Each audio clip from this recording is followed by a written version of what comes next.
Olá, boa noite. Vocês estão me ouvindo? Tá tudo certo? Bom, eu acho que sim. Bom, gente, eu sou o Lúcio Big, sou diretor-presidente do Instituto OPS, Observatório Político e Socioambiental. Quero agradecer a presença de todos aqui, quero agradecer inclusive o convite que me foi feito para participar aqui da Campus Party. Bom, eu quero falar hoje sobre o poder do cidadão na vida financeira do país. Bom, o nosso instituto, o observatório, ele trabalha fiscalizando contas públicas, ele também tenta envolver o cidadão no controle social. E é importante que o cidadão saiba que é preciso, que ele não precisa ser um super-herói, tá, para ter superpoderes. Na verdade, ele já tem poderes perante o poder público. E só que, infelizmente, nem todas as pessoas conhecem esses poderes. E é imprescindível que a gente saiba usar esses poderes em benefício de todos nós. Bom, deixa eu só ajustar minha tela aqui, que eu tenho que colocar o meu roteiro aqui do lado. Acho que se eu fizer assim vai ficar legal. Ok. Bom, gente, esses poderes que eu falo para vocês são poderes que são conferidos por leis brasileiras, tá? E que, infelizmente, muitas pessoas ainda não conhecem. Tá? São leis que, inclusive, já existem há algumas décadas, mas que, por conta da nossa cultura, a gente acaba meio que deixando isso para lá. Só que, aos poucos, a gente percebe que a sociedade ela vem ganhando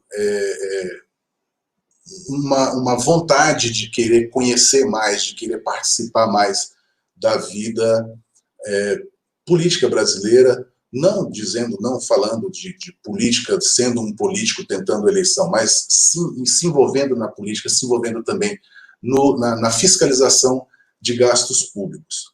E é muito importante que a gente tire uma palavra, a palavra negativa não, da seguinte frase: isso não é da minha conta. A gente tem que tirar um não e passar a falar: isso é da minha conta. Por que eu estou falando isso? Eu vou dar um exemplo, vou fazer uma analogia, vou contar uma historinha que eu inventei. Não estou falando de nenhum personagem verdadeiro, não estou falando de nenhum município específico. Eu inventei uma história para poder ajudar no entendimento. Imagina um pequeno município do Brasil, seja ele qual for, e tem uma pessoa chamada João, tá? Vamos colocar o nome de João. Ele tem uma pequena propriedade e ali ele mantém a família dele. Planta, cultiva, tem a pequena criação, então dali ele tira o sustento da família. E ele é uma daquelas pessoas que diz: isso não é da minha conta. O vizinho chega lá, vai bater um papo no final do dia e tal, e fala: João, você ficou sabendo? Estão dizendo na cidade que o prefeito, desviou dinheiro da merenda escolar. Aí o João fala: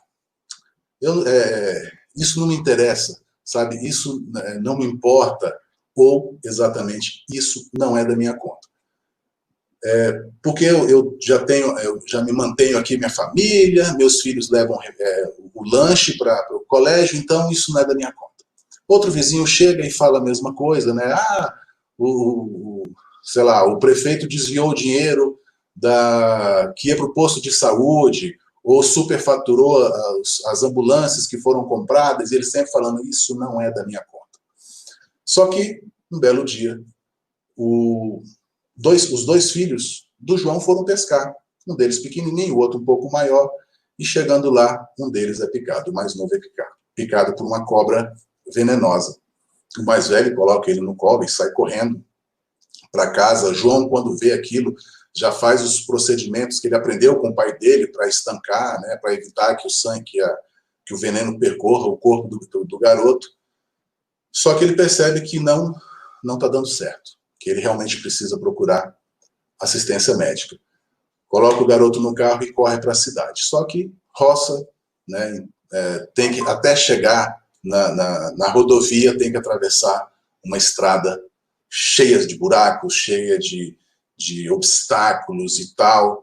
E ele, enfim, consegue chegar na rodovia, a rodovia em péssimo estado, mas ele consegue chegar no hospital. Chega no hospital, o garoto é super bem atendido na hora, e já tem os procedimentos e tal, só que aí o médico pede para a enfermeira, traz o soro antiofídico, e a enfermeira diz, não temos soro antiofídico.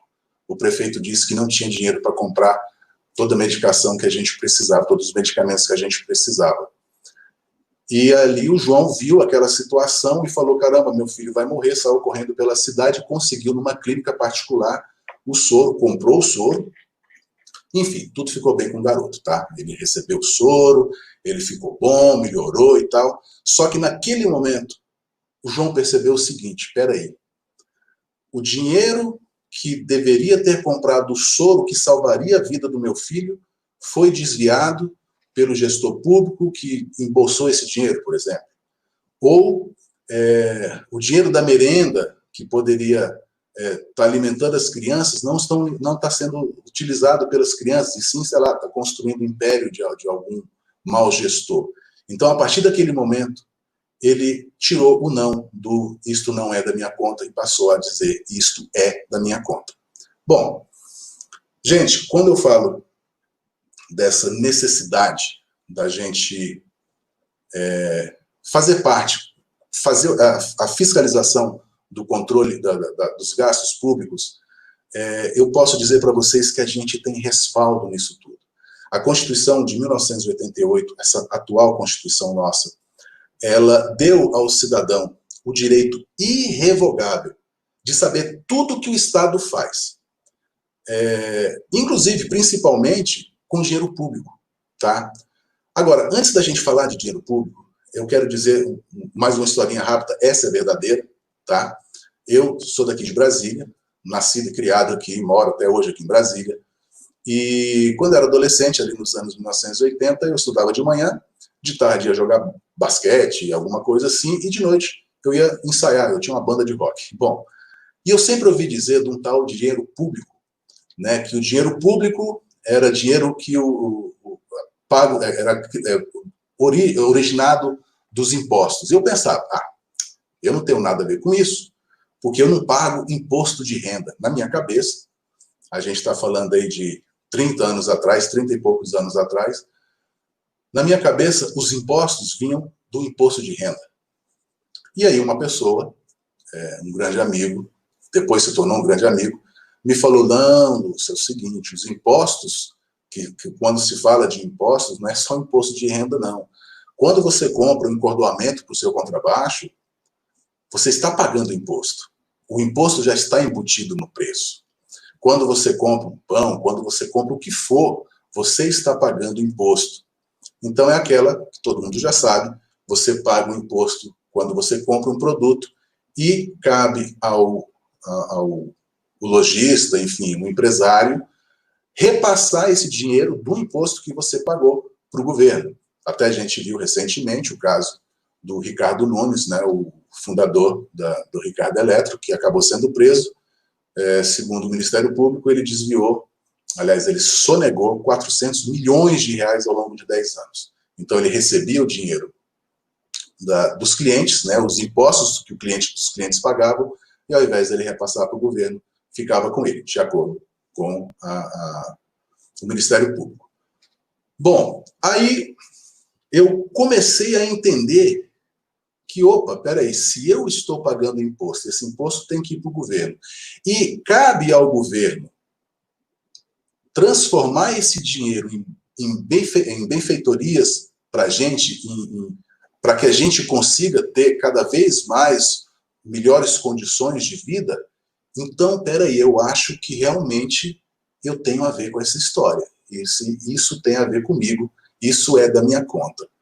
Então, e eu percebi também que, bom, os impostos, tem um imposto mais alto, tem um imposto mais baixo, mas só para quem ainda não sabe, só a título de exemplo, tá? 44% do preço da gasolina que você paga quando vai abastecer seu carro são impostos.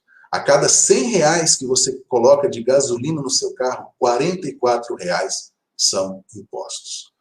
Bom, e, como eu falei, esse dinheiro todo vai para o governo federal, vai para os estados, vai para os municípios, para poder ser, para voltar em melhorias para toda a sociedade.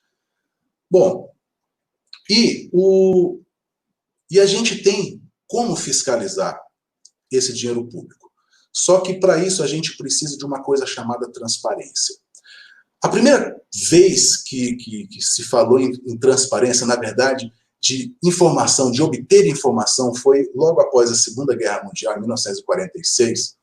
A ONU formalizou a primeira noção de liberdade de informação como direito fundamental do ser humano. Então, 2 anos depois, esse conceito foi ratificado pela Declaração Universal dos Direitos Humanos. E na declaração diz o seguinte: toda pessoa terá o direito à liberdade de expressão. Esse direito incluirá a liberdade de procurar, receber e difundir informações e ideias de qualquer natureza, independentemente de considerações de fronteiras, verbalmente ou por escrito, de forma impressa ou artísticas, ou por qualquer meio de sua escolha. No Brasil, em 1988, com a atual Constituição, é que o Brasil trouxe de forma assim, absoluta e definitiva a noção de transparência pública e o acesso à informação. No artigo 5º diz o seguinte, que todos têm direito a receber dos órgãos públicos informações de seu interesse particular ou de interesse coletivo ou geral, que serão prestadas no prazo da lei, sob a pena de responsabilidade, ressalvadas aquelas cujo sigilo seja imprescindível à segurança da sociedade e do Estado. E no artigo 37, o artigo 37 promove, entre outros princípios, a publicidade da administração pública direta e indireta de qualquer dos poderes da União, dos Estados, do Distrito Federal e dos municípios. Em resumo, o que a Constituição disse?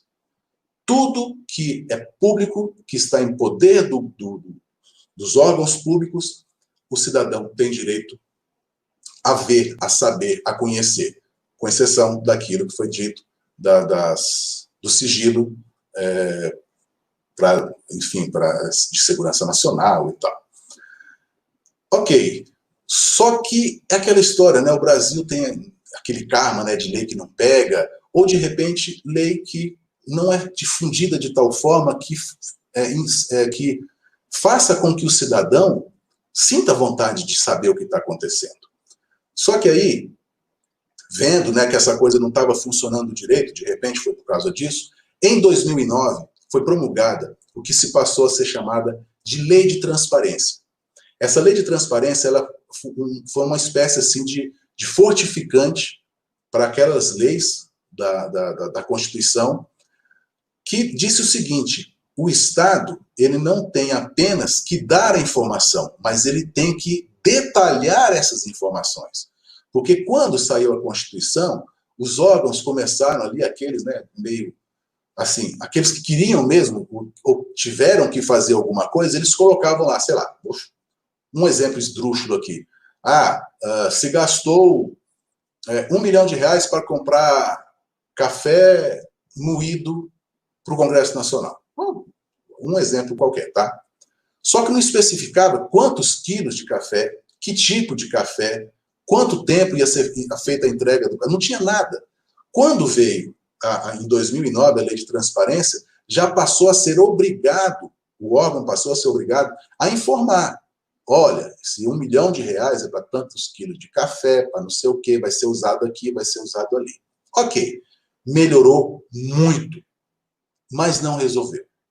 A gente ainda precisava ter um empurrão maior. Foi que em 2011 veio o que eu considero o maior aliado que a gente tem no controle social, que é a Lei de Acesso à Informação, a nossa querida LAI. A LAI, ela é, hoje, sem dúvida nenhuma, ferramenta de transparência pública ativa, a mais importante que tem de transparência pública ativa e passiva. Só para esclarecer, Vocês estão vendo aí na tela, gente, o endereço encurtado, bit.ly/Telegram da OPS. A gente tem um grupo no Telegram, um grupo de autoajuda. Então, no final, quando eu terminar aqui, vocês vão entender onde eu quero chegar, como você precisa, o que você... você vai entender a importância que é fazer parte do controle social, de querer fiscalizar. Então, as pessoas que se sentirem interessadas em fazer isso, no site, nesse endereço do Telegram, tem um grupo, então você vai entrar com suas dúvidas, a gente vai tentar te ajudar, a gente vai te ajudar a fiscalizar, enfim, bacana, muito bacana esse grupo. Bom, então, assim, eu estava falando da transparência ativa e passiva. A transparência ativa é aquela que o órgão já disponibiliza informações no seu site, ou em qualquer outro meio, mas basicamente no site. Então, tem as informações, já disponibiliza no site. Então, aquilo é ativo. O cidadão não precisa fazer mais nada, além de entrar no site e coletar essas informações. E a transparência passiva é aquela em que o cidadão tem que pedir para o órgão as informações.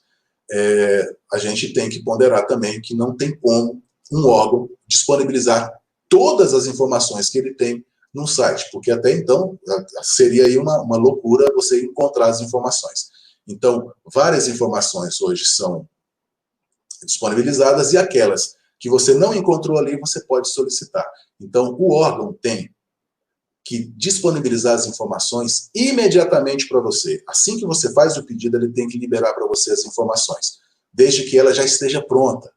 Agora, se o órgão tiver que levantar as informações, fazer, sei lá, puxar algum arquivo, alguma coisa lá, então ele pode te responder em até 20 dias, podendo prorrogar o prazo por mais 10. Ou seja, no pior dos mundos, em 30 dias você tem a informação que você quer, tá? Quantas informações eu posso pedir, Lúcio? Quantas você quiser. Só que, é claro, a gente tem que usar a razoabilidade, né? Não vamos pedir qualquer coisa para depois jogar fora. Não, você quer aquela informação, você precisa daquela informação, faça o pedido. Você precisa de outro, faça 2, faça 3, faça 4, mas que seja uma coisa razoável. Bom, mas aí aqui complica, né? Poxa, Lúcio, mas espera aí, a gente tem a lei de transparência, a gente tem a lei de acesso à informação, mas eu não tenho tempo para fiscalizar. Ou, Lúcio, nós temos as duas leis, que legal, que bacana, né? Temos a Constituição que nos garante acesso irrestrito aos documentos que não sejam sigilosos, mas eu não tenho saco para ficar procurando, tá, não sei o quê. Bom, aí nesse caso, eu vou até pedir para que coloquem aqui na tela o endereço do Instituto. Acontece o seguinte, tem vários observatórios, na verdade tem várias iniciativas no Brasil inteiro que já fazem esse trabalho. O Observatório Social do Brasil tem em vários estados brasileiros, aqui em Brasília tem IFC, enfim, gente, tem uma infinidade de entidades que se propõem a fazer este trabalho. Então, se, por exemplo, e assim também o Instituto OPS faz esse trabalho. Então, se você acha que é importante, você acha que realmente precisa, e de fato precisa, tá?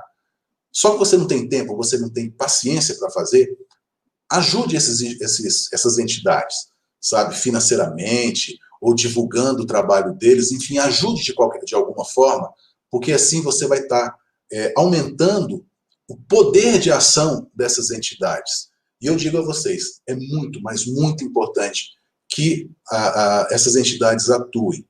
Aí você pode, de repente, falar, poxa, Lúcio, mas existem 27 tribunais de contas nos estados, tem mais o Tribunal de Contas da União, tem os Ministérios Públicos de Contas, tudo isso aí para fiscalizar os gastos públicos. Por que a gente tem que fazer isso?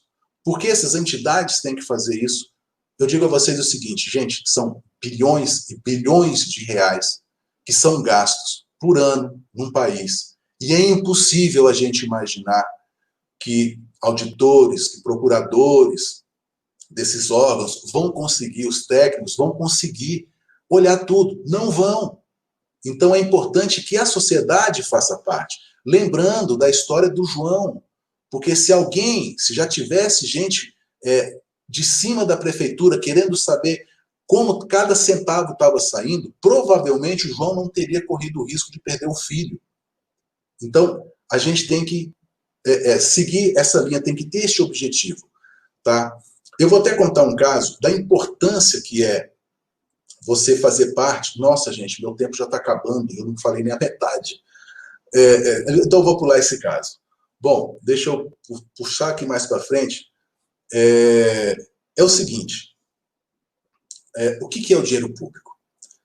Quando você ajuda, quando você contribui, comprando seu pãozinho, seu leite, seu mercado, gasolina, seja lá o que for, você está dando dinheiro, você está enviando dinheiro para o governo para que ele gaste com você, como eu falei no começo. E a gente, quer dizer, é dinheiro nosso que está lá. Então, quando a gente...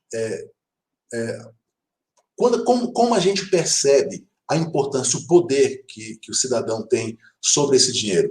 É quando você vê que algumas coisas acontecem, mudam nos órgãos porque você atuou. Um rápido caso que aconteceu, eu moro aqui em Brasília, como eu falei, numa cidade satélite que está em obras há 20 anos, tá? E nessa cidade satélite, né, como toda cidade satélite em Brasília, tem um administrador, que é mais ou menos como se fosse um prefeito, e foram construídas 7 rotatórias. A gente chama aqui de balão. Então, 7 rotatórias aqui na minha cidade, realmente precisava. E eu, já trabalhando, né, fazendo fiscalização, eu baixei uma planilha lá que mostrou que cada uma dessas 7 rotatórias custaram R$21 mil. Só que aqui perto de casa tem uma. E eu passava do lado dela todo dia. Aí eu parei, fiquei olhando, eu falei, rapaz, como é que tem 21 mil aqui no chão? Aí eu, por acaso, tinha um pedreiro trabalhando aqui em casa, pedi para ele ir lá comigo, eu falei, fulano, quanto você me cobra para fazer um treco desse lá em casa? Aí ele mediu lá, tal, viu o tamanho do meio-fio, não sei o quê, falou, acho que uns R$2 mil já com a mão de obra. Eu falei, pensei, pô, R$2 mil para 21 tem alguma coisa errada. Aí eu pedi, aí eu veja bem, eu usei a lei de transparência para pegar as informações e soube que era R$21 mil. Só que eu não tinha o detalhamento. Aí eu usei a lei de acesso à informação para saber o que é que tinha nesse balão que custasse, né? Eu tô falando balão, gente, é rotatório. Para custar esses 21 mil. Bom, fiz o pedido, protelaram, não me deram, não responderam no prazo. Enfim, no final eu tive que ir lá no órgão e falei, eu quero os documentos que eu solicitei. Tá aqui, eu quero. Aí marcaram, acho que era 2 dias depois para eu ir lá, só que eu teria que ir com o servidor para uma papelaria para fazer as cópias, porque a Xerox dele, a máquina de Xerox dele estava estragada. Eu falei, não tem problema. Eu levo a minha impressora até uma multifuncional, aquelas que tira cópia. Eu falei, eu levo a minha multifuncional. A pessoa até olhou assim, Pois no dia certo, no horário marcado, eu fui lá com a impressora debaixo do braço, debaixo de um braço, e no outro braço, na outra mão, uma resma de papel.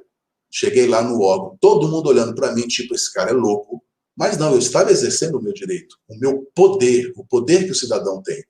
E fui tirando as cópias de tudo aquilo que eu precisava. O resultado dessa história toda é que hoje, o administrador daquela época e algumas pessoas do órgão, eu não sei, imagino que seja da Secretaria de Obras, mas o pessoal da empresa, que aliás a empresa não foi encontrada pela Polícia Civil, porque isso eu fiz a denúncia no Ministério Público, o Ministério Público abriu um inquérito e mandou para a Polícia Federal, para a Polícia Civil, que acabou abrindo um processo criminal no Tribunal de Justiça do Distrito Federal. Então esse processo está correndo até hoje. Então este é o poder que o cidadão tem. Você tem esse poder. Então, se você quiser fazer a diferença no seu município, você pode. Você pode... comece no seu bairro. Você quer saber quanto se gastou para, sei lá, passar cal no meio-fio? Procure saber. Provavelmente não, mas pode ter ocorrido ali um sobrepreço. Então você começa do seu bairro.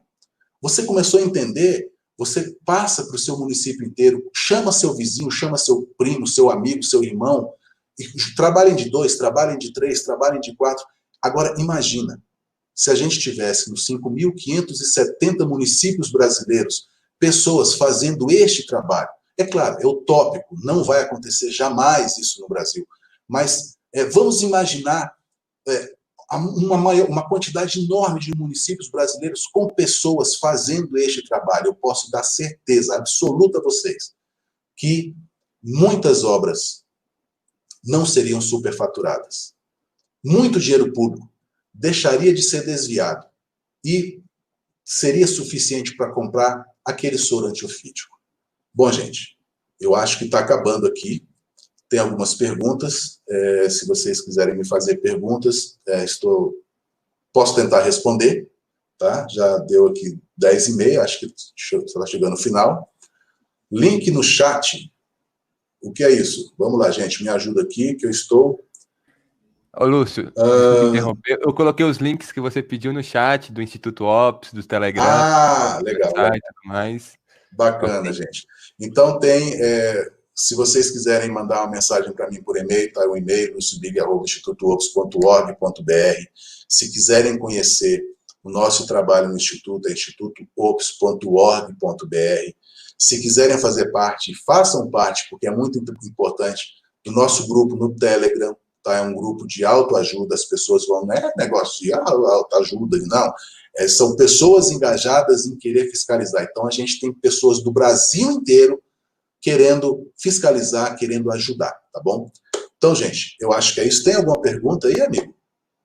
Guilherme, temos alguma, não? Ô, Lúcio, nosso tempo acabou. Acabou. Desculpa.